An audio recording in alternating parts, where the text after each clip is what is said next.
Imagine finding out your neighbor has been secretly stealing your Wi-Fi for months, and when you cut her off, she storms onto your porch and calls the police on you. That's exactly what happened to Caleb Wright, a black man who had worked tirelessly to buy his home in an upscale community, cherished the calm that came with living in such a well-kept neighborhood. His house wasn't just a place to sleep, it was his sanctuary, the reward for years of effort. But lately, something odd had been happening. His Wi-Fi connection had slowed to a crawl. At first, Caleb brushed it off, assuming maybe his devices were overloading the network. But when the lag continued day after day, his patience gave way to curiosity.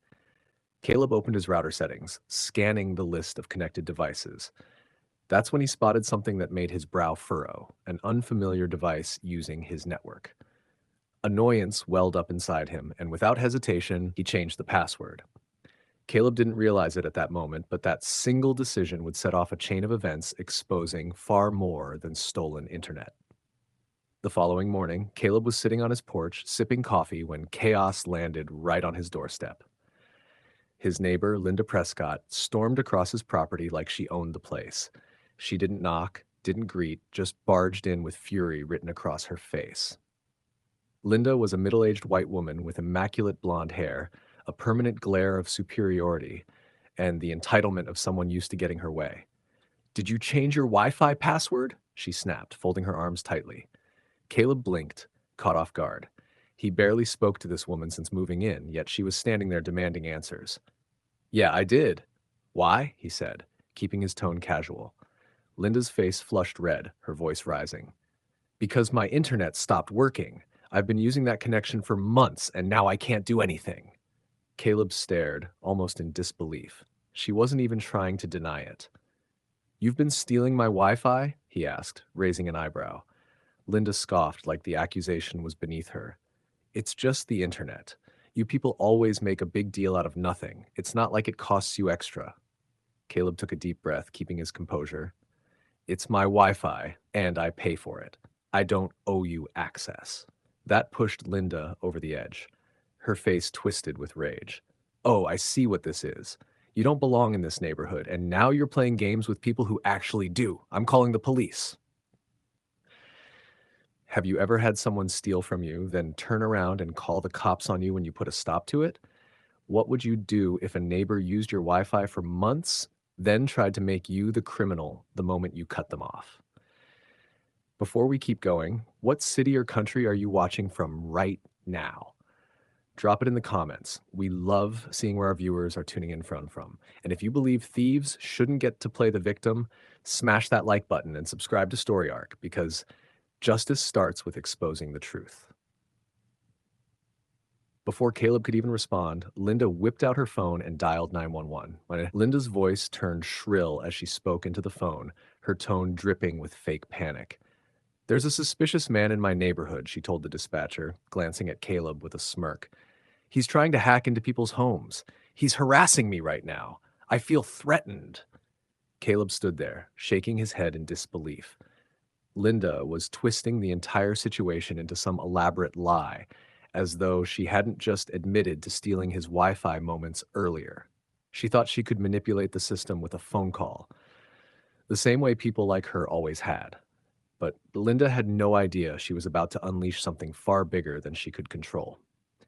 Instead of panicking, Caleb decided to wait. He wasn't going to let Linda intimidate him. In fact, curiosity took over. If she had been so desperate to keep his Wi-Fi, then clearly there was more to uncover. Caleb turned back inside his home, sat down at his desk, and opened his router's connection history. At first, the data looked ordinary. Basic browsing, streaming, nothing unusual. But as Caleb scrolled deeper, his stomach tightened. The history revealed hours spent on racist forums filled with venomous rants, hate speech, and dangerous conspiracy theories. Linda had been posting under anonymous accounts, spewing hostility toward minorities, even exposing personal information about people she disliked. That was ugly enough. But what Caleb found next made his chest tighten. There were encrypted transactions tied to shady marketplaces, evidence of online scams, stolen goods being sold, even traces of identity theft. Credit card details had been run through suspicious websites, all connected back to her activity. Caleb exhaled sharply, his jaw tightening. This woman had stood in his yard screaming about Wi-Fi while committing actual crimes through his network, thinking it would shield her. And then came the final discovery, the one that turned his stomach. A login attempt to an illegal site flagged for trafficking explicit material. His hand trembled slightly as he quickly took screenshots, saving everything onto a USB drive. Linda had spent years hiding behind her privilege, weaponizing authority whenever she pleased. But this time she had picked the wrong man. The sound of sirens began cutting through the air, growing louder by the second. Caleb glanced out the window as a patrol car pulled up in his driveway. The showdown was about to begin. Two officers stepped out of the patrol car, their faces unreadable. Officer Jamal Carter, tall and composed, a black man with a calm presence, walked beside his partner, Officer Ryan Caldwell, a shorter, stockier white man. Both of them approached the yard with deliberate steps, sizing up the situation. Linda wasted no time. She darted toward the officers, her face contorted in a show of panic, tears she could summon on command. "Officers, thank God you're here," she wailed, pointing a trembling finger at Caleb. "That man has been hacking into my devices. I think he's stealing information from the whole neighborhood. I don't feel safe." Officer Jamal narrowed his eyes. "Ma'am, slow down. What exactly happened?" Linda took a dramatic breath, clutching her chest. "I was just sitting in my house, minding my own business, when suddenly my internet stopped working. I realized he must have hacked into my network.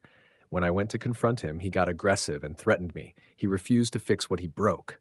I had to call you before he did something worse." Officer Ryan's gaze slid toward Caleb, who was standing on his porch with arms crossed, calm and collected, almost bored. Then Jamal turned to Caleb. "What's your side of the story?" Caleb sighed, gesturing toward Linda with restrained irritation. "This woman has been stealing my Wi-Fi for months. I changed the password this morning and she showed up at my door demanding access again. When I refused, she lost it and called you." Ryan let out a short chuckle. "Wait, you called the police because he changed his own Wi-Fi password?" Linda's head snapped toward him, her eyes blazing. "It's more than that. He's hacking. He's probably committing crimes online. You need to check his devices before it's too late." Officer Jamal kept his voice steady. "Linda, you're saying Caleb is hacking your devices. Do you have proof?" Linda hesitated, fumbling. "Well, no, but—" Jamal turned to Caleb. "And you're saying she's been using your Wi-Fi without your permission?" Caleb nodded firmly. "Yes, and I can prove it." The two officers exchanged a glance. Linda's story already had holes, but Caleb was offering evidence. Jamal gestured toward the house. "All right, let's see what you've got." For the first time, Linda's confidence wavered. That smug smirk she wore so proudly faltered, replaced by a flicker of unease. She had assumed the police would be on her side, as they always had been. But now, things weren't bending to her script. Caleb led the officers into his home, straight to his desk where the evidence waited. Linda trailed behind, lingering near the doorway like a trapped animal, her bravado beginning to crumble. She crossed her arms tightly, shifting from foot to foot, still hoping somehow the tide would turn back in her favor. Caleb slid the USB drive into his computer and pulled up the saved files. "I checked my router's history," he explained as he clicked through the logs. "Linda's been using my Wi-Fi for months, and the sites she's been visiting, they're not exactly legal." Officer Jamal and Officer Ryan leaned in as the screen lit up with data. Transaction records tied to fraudulent websites appeared, along with posts on extremist forums dripping with racist vitriol. The deeper the files went, the darker it became. And then came the worst discovery of all, an attempt to access an illegal website flagged for child exploitation. Officer Ryan let out a low whistle. "Jesus." Linda's face went pale. She jolted upright, shrieking, "That's not mine! He's making this up!" Caleb didn't even glance at her. His eyes stayed locked on the screen. "Linda, your IP address is right here. You were on my network. Everything you did online was recorded under it." Officer Jamal crossed his arms, his expression sharp. "So let me get this straight. You've been piggybacking off his Wi-Fi without permission, and now you're claiming he somehow fabricated all this evidence?" Linda's mouth opened and closed like she was gasping for air. It's a setup. He's some kind of hacker. I told you he was dangerous." Finally, Caleb turned toward her, a slow smirk forming across his face. Linda, you called the cops thinking I'd be the one in trouble, but all you did was bring them straight to your own crimes. Officer Jamal exhaled, unimpressed. Linda, I've got to say, this isn't looking good for you. Ryan nodded in agreement. Yeah, and from the looks of it, we're only scratching the surface. We need to dig deeper into what else you've been up to. Linda's eyes went wide with desperation. No, no, this isn't fair! He's the criminal! Her panic boiled over into sudden rage. She lunged toward Caleb, her manicured nails aimed for his face. Linda lunged wildly at Caleb, her nails stretched out toward his face in a frenzied attempt to claw at him. But before she could make contact, Officer Ryan grabbed her wrist and twisted her arm behind her back in one swift move. That's assault, on top of everything else? Ryan said coolly, tightening his grip as Linda let out a strangled scream. You can't do this! I'm the victim! You don't understand! Linda shrieked, her voice cracking with desperation. She writhed in Ryan's hold like a wild animal, thrashing as if her fury alone could break her free. Officer Jamal pulled out his radio, his voice sharp and steady. Dispatch, we have a suspect in custody, requesting backup for further investigation. Linda froze, the word suspect ringing in her ears. Her head whipped around, panic and denial colliding in her expression. No, wait. You don't understand. But Caleb crossed his arms, standing calm and unshaken. Oh, we understand just fine, he said, his tone cutting. For the first time in her life, Linda's tears and theatrics weren't saving her. Reality came crashing down, yet instead of backing down, her desperation exploded into raw hatred. You lying thug! She shrieked, her face twisting into rage as she lunged again, this time with pure venom in her eyes. Caleb didn't even flinch. He had expected it. But before Linda could get close, Officer Ryan shoved her back again and locked both arms firmly behind her. Are you out of your damn mind? Ryan barked, holding her steady as she continued to fight like a rabid animal. But Linda didn't care anymore. Years of privilege and entitlement, of weaponizing her tears and authority, had collapsed in an instant. She thrashed violently, screaming at the top of her lungs. You think you can do this to me? I'm a white woman. You think anyone's going to believe him over me? The words hung in the air like poison. Then Linda crossed a line she could never take back. She turned toward Officer Jamal, her eyes burning with hate, and spat directly in his face. The room went still. Even Officer Ryan, still holding her restrained, stiffened in shock. Caleb, watching from a few feet away, felt his stomach twist. Officer Jamal slowly wiped his face, his jaw tightening as he steadied his breath. He had dealt with racism before, but this was something else entirely. Officer Jamal's hand hovered near his cuffs, his jaw set like stone. He had seen racism in many forms, but the spit on his face pushed the moment into a level of disrespect that could not be ignored.